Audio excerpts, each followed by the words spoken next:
Hello and welcome back to our Let's Talk version. I am joined by Dan as always. Hey Dan, how are you? Hey, my man, buddy. Life is great, fantastic. Glad to be here with you. How's everything? Well, life is quite great on this side. We are working our very best to deliver the most we can, of course, 10X style. And here, everything is good. Temperature's fine. But I think in Canada, things are a little bit tough over there, right? So you probably caught a cold or something. I actually did. I believe it's very early, but I'm showing signs of getting it cold. But we'll see. It's good so far. So far, so good. Fantastic. Yeah, it's manageable so far. So today we're going to be talking about what would you write to your younger self if you could write a letter to your younger self. So that's a very One good question. One question. Can I just write a letter, or can I just send a text message or send an email? Because writing a letter these days is very Right. let's just call it outdated. Well, again, yeah, sure, exactly. That's the point. Like you can do whatever you want to do. Because my Right? former self still lives in an era where there is at least a DOS computer, and I can send an email or something. Well, okay, that's fair. No, but yeah, sure. What would you say to your younger self? And if more you could importantly, say the letter, I mean, like the papers and stuff, they could just, get decomposed or something. But if it's electronic, it can be saved forever. And if in the future, somehow my consciousness be converted into a robot or like an AI or something, I can even save that for the future generations.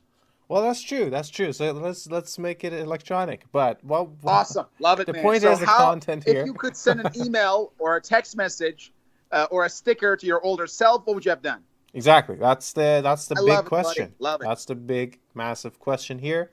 And I mean, I don't want to jump into asking you the question, but let's do that. Let's actually do that and then build on that. What would you write to yourself and why? Before we go any further, you sound very much like a lot of the ladies that I know. It's like, I don't want to do that, but let's do it right now. Okay, that's like a very interesting perspective. It's like the girl, like, I really don't feel like going to the shopping mall, which means I want to go to the shopping mall, right? No, that's true. Okay, cool. Let's go. I mean, let's be honest. They talk so indirectly. It's like, don't you feel like you want to go on a vacation? This means, please take me on a vacation, right? So I kind of like that style, basically. But for now, since you don't want it, but you ask, go ahead, ask the question. Go ahead. Yeah. So the reason I said at first I was gonna build up to it, but then I was like, you know what? Actually, let's go for the goal and then build. Manly. I like it. Talk. Like no nonsense bullshit. Let's put it to you. Let's get done right now. So, I like it. Yeah, sure. So what would you tell yourself, write to yourself, or electronically, whatever? What would the contents of you telling yourself? What would sort of advice or saying, okay, don't do this or do that? You can be specific. You can be generic. That's fine. What would you tell yourself?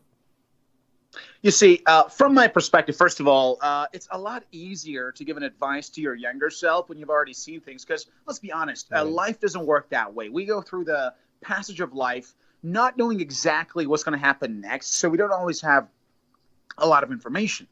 However, from my perspective, I think. Hello? Oh, hey there, buddy. I think we got cut off here, right? Yeah. So from my perspective, if you really want to somehow talk to your older self, you cannot always expect the older self to believe you. I mean, let's be honest. A lot of the things we've heard, right now, a lot of the things we've heard from futurists, from other people, we might laugh at them. Like, is that real? Why am I doing this? Is it going to really work? So my first concern to writing a letter or an email to my younger self is to actually persuade them to believe me, because it'll be very hard. So I will dedicate the majority of that letter or email to actually writing so persuasively that my younger self would have believed it. Why is that? Because your younger self will rarely have the ability to have the same belief systems and experiences that your older self had. So as we mentioned earlier in some of our older podcasts, it's all about having that long-term mindset, right? But the thing is this, most of the basically people around the world, they don't have that long-term mindset when they're younger, right? And more importantly, their belief systems oftentimes are incorrect, or at least a result of social conditioning. So a lot of the things that you, after having developed yourself and engaged in personal development, will tell your younger self will prove to be somehow strange or even bizarre to that person. But from my perspective, this is the biggest challenge. How can I persuade my younger self to believe me? Once I can solve this problem, then I will hopefully move on to the next. So before I go any further, how would you persuade your younger self to believe the stuff you left on that email or letter or whatever? Well, that's a very good question. I think I actually never thought about it this way. Like I have to, when I'm giving the advice to my younger self, I have to persuade my younger self. Uh, but when I try to give advice to younger people in general, for example, my students, I do. That's my main goal. I never thought about it consciously, I suppose, but on an unconscious level, I always try to do that. And so that's a little bit tricky because it depends on the person. Some people, well, depends on what the belief system of that person is at the time.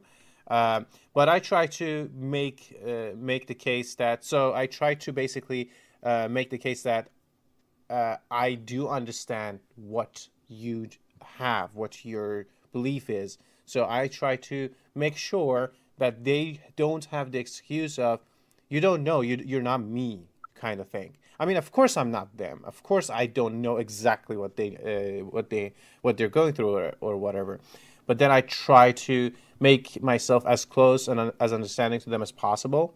So creating a unity connection here, and then build on that, trying to tell them, okay, what if we adjust it a little bit like that? Don't you think it's going to be better, or something, some sort of approach like that? Because if I go right to their face and be like, no, that's wrong, you should do this, that's going to backfire in my face. Like, it's not going to happen. People, especially young Fair. people, have the tendency to, be temperamental a little bit and be like, okay, you're Exactly. saying that, I'm not going to do it. Rebellious. Right, rebellious, sure, yeah. So yeah, that's one thing that I definitely keep in mind, I guess, That's telling right. myself. Yeah, and I think I was one of those rebellious people when I Oh, was trust younger. me. I think we both were, buddy. Trust me. You and I both. But the thing is this. The first thing I would have made sure I'd done, Hmm. I'd make sure I would never, ever sound like a, parent. Oh Because yeah, let's be honest, most parents do a shitty, shitty job of persuading their children. And in most cases, they fail. And ultimately, their children become the byproducts of the media and their friends and peers, right? Because of this very reason. So the right. very first thing I would do, which is the exact opposite of what most parents do when they're somehow giving advice to their children, is I say, hey, dude, listen, this is your life. You can make a lot of decisions. I've already been to the future. So I've already lived my life, basically, and I know how things will be. But take my word, but you do not have to agree with me. Just think of it as a possibility. Think of it as just one way of looking at the world, but you're not necessarily supposed to believe me or even do anything. Just give it some thoughts. That's it. Why? I do not try to actually say, this is the right way. Listen, I know how it's done. I know the world. I know how it goes around. I have lived for 200 years, but whatever it is, okay? So I instead try to let them know that this is just one idea, and they could entertain the thought, and if they liked it, they would actually somehow practice those things. And second thing I would do, I'd say, the reason I am writing you this letter is because I want you to have a greater life, and I want you to have basically a great perspective. However, let's be honest, I am not gonna somehow tell my younger self a lot of the obstacles ahead, because I do believe that if that person does not go through those failures and mistakes, and if I, for somehow in advance, tell him of how we can avoid those things, this might Hmm. actually hinder the growth of that person. So the things I would tell my younger, I mean, like literally, I would never say like, okay, on that day, don't do this, for example, right? I would never do such things because I want that person, I want the younger me to go through those struggles and challenges in life, because I do believe that that's how character is built. So I mean, I myself, effectively, sorry. So what's that? effectively, so effectively, you mean that those failures are actually not a bad thing for that kid to go through. They are absolutely necessary, dude. Right. I mean, Right.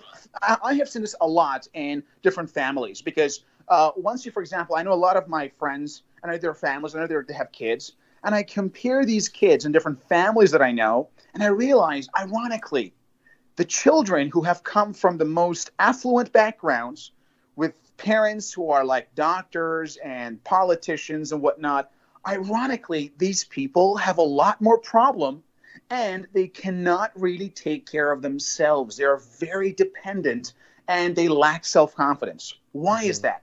Because the entire way the parents have prevented them or have tried to make sure that they do not hit the ground with their face. Now, I'm not saying you should be a parent like grab the head of your son, like, son, your face gotta hit the ground. Let's go. Whoop! Two. I mean, I'm not saying like you should do that. That's just the manslaughter. That's weird. That's just crazy. Yeah, What that's I'm just saying wrong. is this. I'm saying is this: hitting the ground with your face and getting all bleedy all over your face. That's a part of life that makes you stronger and hard. Most of the young generation these days are soft, and I mean really soft, because they have not learned. They have brought up in a world where everything is provided for them 24/7, where their parents are a lot more tolerant and they provide everything for them. I mean, like student loans, no problem. Do this, no problem. And because of this, they have not learned to hit the ground with their face and get up. And I, quite frankly, would never, ever want my younger self to lose the opportunity of hitting the ground with his fucking face and getting bleedy a couple of times over until he becomes not only smarter, but also stronger. Why? Because I believe that intelligence without strength means nothing. I repeat, intelligence without strength means nothing. Because you could know a lot of things, but if you don't have the strength, the emotional strength to follow up with that knowledge, then you will get nothing in life. You could be a bookworm. I mean, I myself, you and I both, our listeners know that we are huge readers. We read a Right. lot. But at the same time, our listeners know that we are people who take action. We're the kind of people who arrange difficult things like arranging recording on different time zones and whatnot. We take action and we fuck up and we don't care if we fuck up, okay? But this is not something that a lot of the young generation know these days because they have not had to feel what it feels like to hit the frigging ground with your face, right? So because of this, I will intentionally try to make sure that I do not reveal everything to my younger self. I want my younger self to go through a lot of those hellholes and bullshits that he has gone through his life, because that will make him strong enough to be able to later use and apply that knowledge. I mean, you can imagine, think of like a sick person. Mm-hmm. A sick person who is now bedridden and cannot walk. That person knows where his office is, right? Right. But that person cannot go to the office. He has the knowledge of going to the office, but he doesn't have the physical strength to go there. That's exactly what happens when you have a lot of knowledge, but not enough strength, emotionally, physically, psychologically, all these things. And because of this, you cannot build emotional strength, psychological power without hitting the ground, failing, and wondering, am I going to survive this shit or not? Only during those tough moments, when everything collapses and you have no idea what you're going to do next, but you then keep pushing forward no matter what, that's when strength is built. And I do not want my younger self to be deprived of this privilege of becoming stronger by trying to face those problems. So if you think in my, for example, letter to my younger self, I'd say, okay, don't do this because it's going to happen. No, I will never say that. It's like, it's going to be good. No problem. Go do it. It's going to be, see what happens. All right. So I actually want that younger self to make those stupid mistakes, because that's what's going to make him strong. And that's what's going to prepare him for a future ahead. So in that letter, I will not share any information whatsoever. Boom. That's right. No information. My younger self has to find out everything that I know himself through study and, more importantly, through trial and error, taking action, failing, learning from the mistakes, changing the approach, and trying again with determination and zest until he gets it, right? So I will never share any, like, do this, do that. No how to, no, none of these stuff. What I do tell him, however, are some things that will reinforce success, and those are what we call wisdom. And wisdom is different than knowledge and information. So, buddy, and habit yourself. How do you try to persuade your younger self? And more importantly, what will you tell him? Right. I think I agree with you on the notion that, we don't want to, I wouldn't want to give myself pointers like do this or do that, or don't do this or do that, because I, like yourself, agree with the notion that failures are not a negative. Rather, we fail to learn and we fail to grow. And without those, that person, if I nudge that person to not fail, they would not get where I got, or they wouldn't get, definitely not get anywhere better. So they're not learning some aspect of things. And the whole point of, writing a letter and telling your younger self things is to help them learn better. And Wow. if I actually go for, and stop them from learning in a way or the other, then that's beside the purpose. So I would agree with you on that notion. I would definitely not wouldn't give myself pointers that would save me from, from pain and misery, because of course we don't like pain and misery, but then That's right. we will eventually inevitably have to go through some of them to learn. The point is, I would try to give my younger self a tool to tolerate it better, and that is a Very good. mentality. And And I agree. that is the mentality of the fact that going through pain is learning. If that person has that mental, if any person has that mentality, it makes that going through that pain much easier, because you see a point beyond the pain. You see a reward beyond the pain, if you will. So That's yeah, it's I think I would focus on that notion, but I would not give them give myself a pointer of not to do that because, oh, it's going to be ugly. No, let's do it actually. Let's see the ugly, because it is ugly and you got to see it sometimes. exactly Right. So fantastic. so It's yeah, very I could agree with you on that notion. And it's wonderful. yeah. Did you want to add something? Well, the thing is this, as you mentioned yourself, I Hmm. believe that I would like my basically younger self to know the principles of Right. success. Why is this?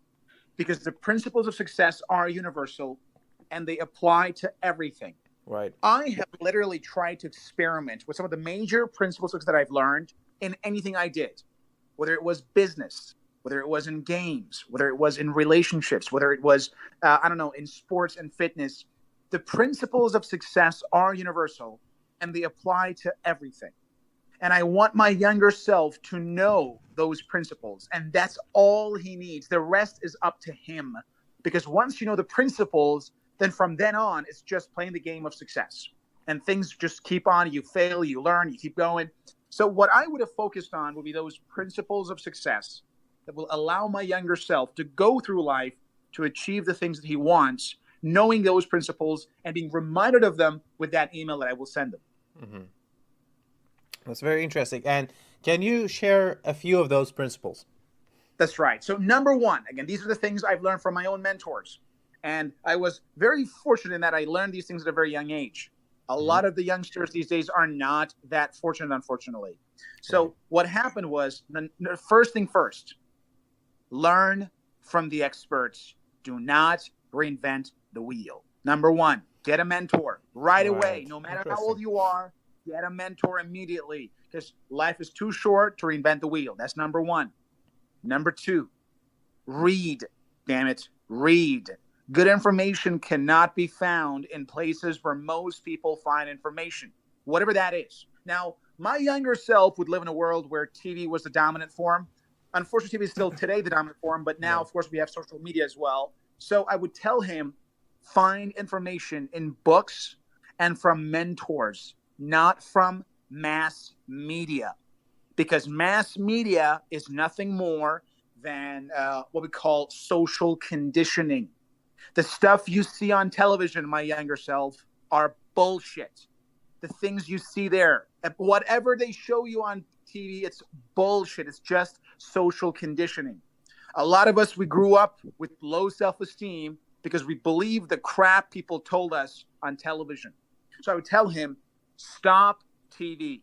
And if you ever watch a movie or TV series, do it for learning a foreign language. Don't do it in your own time, your own language. Don't do it. It's a waste of time. That's what I would have told him at that age because that's very important. Right.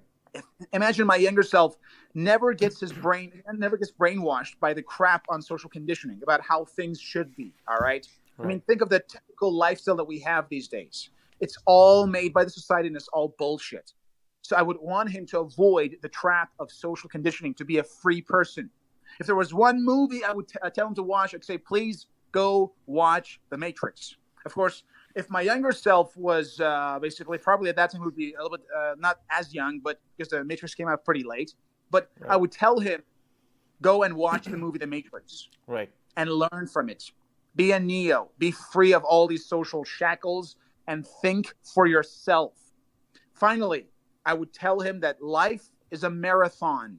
Life is not a sprint. You can't win in one day, and you can't lose very much in one day unless you die. And that death is not necessarily losing. Losing is when you live without purpose and meaning, right? Right. Right. So Right. I would tell him to treat life as a marathon and be disciplined along the way. Set a goal. I tell him that success is goal setting and all else is commentary. So set goals, have goals. Goals are what give you meaning. And if you do not set your own goals, the society will set the goals for you.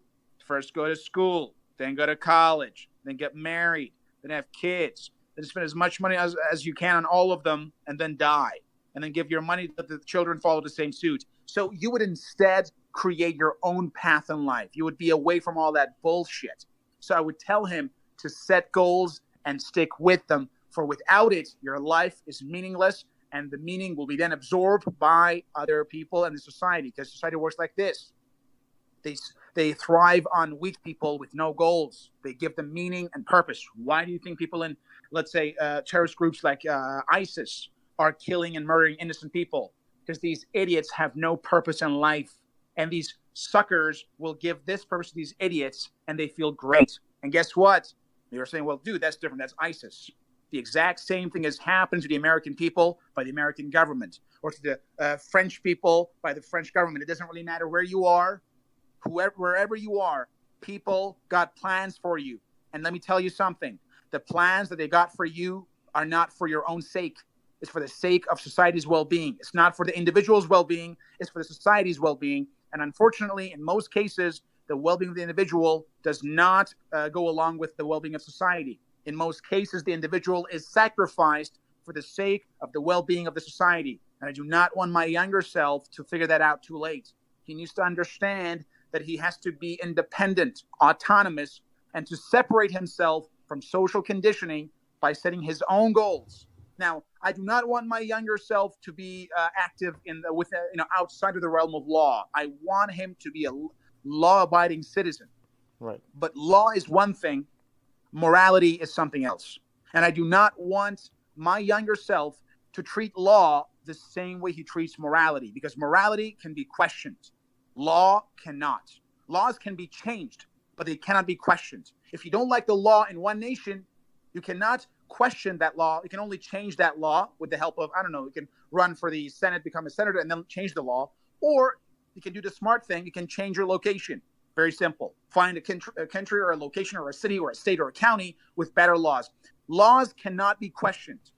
Morality can and must be questioned. So I want him to question a lot of the bullshit that his society told him to be moral, and instead think for himself and not let morality be confused with legality. I want him to be 100% legal, but I do not want him to be 100% moral, because that will make him a sheep in the society and basically to be abused by the masses and by the leaders of that society. So that's what I would tell him. These are the basic principles that if he knows at a young age, this will then lay the foundation for a lot of things. And the last thing I would have told him is this: please, being smart is not enough. You got to work hard. You got to put in the time and effort. Seek shortcuts. I repeat, do not seek shortcuts, because that's where you get abused and manipulated by the masses. The masses want easy solutions. They do not want to think for themselves, and they want to get there now. Yesterday, actually. So I would tell him, be patient and play the long game. Slowly but surely. Gradually but consistently. And more importantly, I want him to keep doing this until he achieves success. The rest is up to him. He will fail. He will hit the ground again and again and again, but that's good for him. Stronger. That's very interesting, and I think you covered a lot of things that I had in mind. There were some extra ones. Uh, But I want to bring us back a little to another notion that we had a while ago and recently, just now you mentioned, and that is that is an issue in pretty much every society you go to, give or take, and that is the notion of, when, okay, so I agree with you with the notion that we got to go through failures and pain and learn, but I want to also raise the notion that sometimes too much pain or unguided pain without the right mindset brings people to the edge of being suicidal. And we want to be very mindful of that. And we don't want to push people to the realm that they are not equipped to deal with. And they then, in turn, might have suicidal thoughts. And the problem with that is, if we could identify that, which we sometimes can, then you can help this person. But a lot of time it doesn't seem like that person is suicidal, and it doesn't show that easily to the society, even sometimes to their friends. So Just let me ask you one question. Have you ever seen a 3 or 4 year old commit suicide? no, I'm not talking about 3 or 4 Have you year ever old. seen a 6 year old commit I'm, suicide? I'm mainly talking about teenagers in this That's context. right. You know why this happens? Let me explain to you the reason why we have so much teen suicide, especially in the developed world. Right, You know, the highest teen suicide rates are ironically in the same countries that are dubbed the happiest nations on earth. right. Think Finland, think Sweden, think United States, think Canada. You know why that's the case, by the way? You go for it. Can you guess? No, no clue, honestly. Let me tell you something right now. We already mentioned this. Right, People who are born in developed societies, they are coming from a culture of well-being and the culture of everything being provided for them from a young age. They are friggin' soft, and the parents themselves do not allow their children to go through the difficulties of life at a young age. And these things, so these youngsters grow up until the age of 14 and 15 completely soft, unable to make decisions, unable to face with difficulties, and they've not been told of the importance of struggling in life by their parents, because whatever they wanted, the parents provided. Either they paid it or they used their credit cards to pay for it without asking any questions. They were not told no by their parents. And once they get to 14 years old, one little girl or boy tells them no and they commit suicide. Why? They're too fucking soft. The problem is not the kids.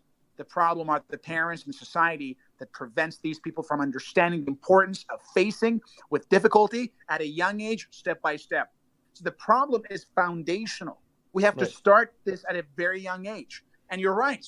If these little kids have not been trained and have not gradually been accustomed to making decisions, facing with difficulties, then of course when they're 15 they commit suicide because they have no power.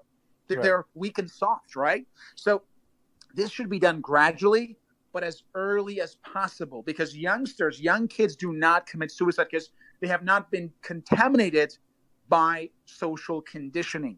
They still feel alive. They feel energetic. They feel like they can do anything they set their mind to. And for them, it's not a matter of if they can, it's a matter of when they can. I mean, look at a child in a candy store, like literally in a confectionery store. They want some candy and whatnot, right? hmm When they want it, they say, I want it. They create a tantrum. I want it. That's it. But think of a 15-year-old. If he says, do you want it? Yeah. Do you want to work for it? Maybe not. You see? right, So this is not just the problem here is not the difficulties in life. The problem here is, number one, schooling system. These kids will go through this stupid experience, which we call K-12 schooling system, which I think should be abolished. And I hope it will be abolished thanks to the internet in the future. And they've been told that if you want to basically go along, you got to get along. If you got to do this and then you got to do this, they're living in that world where everything is provided for them. There are rules for everything. You want to get a good grade, do this, then do that. And once they hit the real world at a young age, whether it's by a breakup in a romantic relationship or because they're somebody they love die or something, once they understand the reality of life, they're not prepared for it. So the other thing that we can blame here is the schooling system that does not prepare these people for authentic education. They just create this artificial environment with some BS they don't even need to use in the future. I know you're physicist and you love mathematics. I didn't love math very much when I was in school, but it was not bad at all. I kind of liked it as well, but not that much, not the way you do. But we learned a lot about math and physics, but not about the most important skills. I went through the entire schooling system without ever once being told of the importance of having goals in life. Right, Not right. even once. So this is what we need. We need to actually start early in our schooling system and let these kids become stronger gradually. So once they're Right. stronger, they can actually later create this lifestyle where they can actually face with their challenges without committing suicide whenever things get tough. Right. So it might as well be the reasons that you just mentioned, and it most likely is for many of them at least. Um, and I want to also raise a question that raise the point that a lot of, at least on the private side, I agree with you. The schooling system is really outdated. It's very much not working well. But a lot of there are not a lot in context of how many schools there are, but generally relatively a lot of schools that still do much better than others, and that could be in a note for example, parents who are deciding which school to go to. Um, and I agree with you. We got to change a lot of things, of course. But my concern is, okay, we do that. That's fine. We achieve that. But as for the future generations, and I'm talking about current teenagers and current youngsters. I'm not talking necessarily teenagers, but teenagers as well. That Right. Okay. So for whatever reason, they've gone through that hellhole, and they're not equipped. So I'm trying to Exactly. also raise that point that if you're one of them, that's fine. I give or take was similar to you because I was conditioned by society. I went to the same schooling system as you did. I don't know about the parenting. My parents were on the average side, I would say. So I didn't have it that bad that way. Um, so that they were really good. They were supportive, not too supportive, but supportive enough. So that was good for me, I suppose. But eventually, what I'm trying to say is that uh, it's about the mentality. Don't Because if you give that person who's not equipped all these throw them through all these pain all at once, they're gonna be panicking, right? Of course, you're I right. would, That's right. right? That's too much. So That's now why that's we say slowly but surely, exactly, gradually, up the exactly. ante step by step. Yeah. So yeah, don't worry about it. It's not all at once. It might seem to be that way. It might sometimes come that way, but remember that you can always process this step by step and gradual. And doing that, there are survivors beyond the points of pain, and they're much stronger, and they feel better. I feel better about myself when I go through the pain. After the pain, I'm talking, because I feel That's like right. I accomplished, I survived, and that feels amazing when you survive. Even if your lion chases you, and then you survive the lion attack. Dude, when you Wow. come out, you're like, holy shit, I survived a lion attack. I feel good. I mean, I'm not saying go get chased by a lion because the chances are you're not going to survive.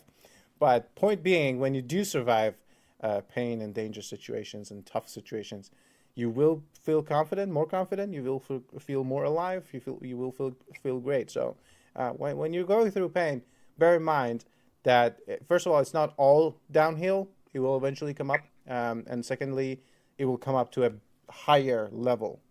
So yeah, that's the point that I wanted to raise, and that was a good point. Like a lot of the suicidal thoughts might be because of the reasons that you just mentioned a few minutes ago. Um, That's right. right. With that, we are coming to the end of our episode. It was really fun because I got to talk to my younger self, I suppose. Oh, If that's if he right. heard it or not, I don't know. That's on him. um, but joke aside, it was lovely having you, Dan, as always. It's my pleasure. And you know what else would I would have told my younger self at that time in that letter? Yeah, go for it. I'd say, Dan, you're going to make a lot of great friends in this world. And when you're growing up, you're going to make a lot of Right. great friends. And one of those will be Poujix LJ. Oh wow, And that's whenever awesome, you man. meet this guy, shake his hand and know this guy's going to be a great friend. Amazing, man. That means a lot coming from you, It's and my pleasure, buddy. and of course, I want to also add now that you mentioned it, I also want to add another pointer to my younger self, and that is people. Although it seems to be people are horrible all over the world, it's not really that. It's just a horrible Exactly. people catch the eye. There are a lot of good people with a lot of good intention. They might not know all the answers, and that's fine. That doesn't make them bad people. That makes them Fa- not knowing, and none of us know everything. So that's fine. Fantastic. Yeah, trust in people, I would say. Do you have anything else to add to all we said? Ultimately, this whole talking to your younger self, I think, is a great mental practice that will allow us to understand and realize what are our priorities today. It's a great mental exercise. I recommend everybody to go through it. Like right now, if you have some time after this show, just take 5 or 10 minutes of your time and ask yourself the same question that we just asked ourselves on the show and come up with the answers, because those answers will give you a great insight on how to live your life today. So it's a great mental exercise to recommend to all of our listeners. That's good. Yeah, I never thought about it as a mental exercise, but it seems to be very proving. I'll try it for sure. Um, and thank you again for being with us, Dan. It is my pleasure, buddy. And thank you all for joining in. With that, have a good one till our next meeting.